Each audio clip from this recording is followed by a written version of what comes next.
দিয়ে আপনার সার্ভিলেন্স করে দেখেছে যে বাংলাদেশি যারা যায় তাদের মধ্যে অনেকে আপনার কাজের ক্ষেত্রে তারা ফাঁকি দেয় কাজ, কিংবা আপনার মোবাইলে ব্যস্ত থাকে, তারা গসিপ করে, চ্যাট করে।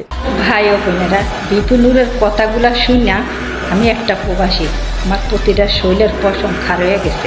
কেন জানেন? বিপিনুরও বলতেছে আমরা প্রবাসীরা কাজে ফাঁকি দিই, কাজ করি না, মোবাইল টিভি। এটি কে করে? তোর মার বাতারে করে না তোর মায়া করে?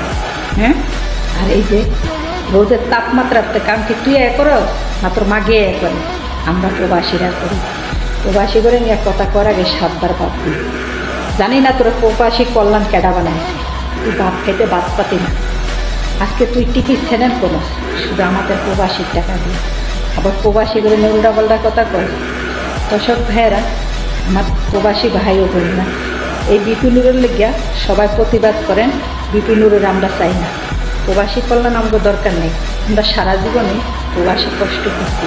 আমরা প্রবাসী কল্যাণ হলেও কোনো সার্ভিস পাই না বাংলাদেশে কোনো ইয়াতে, আর আমরা প্রবাসতে পাই না। আমরা কর্ম করি, টাকা কামাই, টাকা বাংলাদেশে ফ্যামিলিরও পাবেন।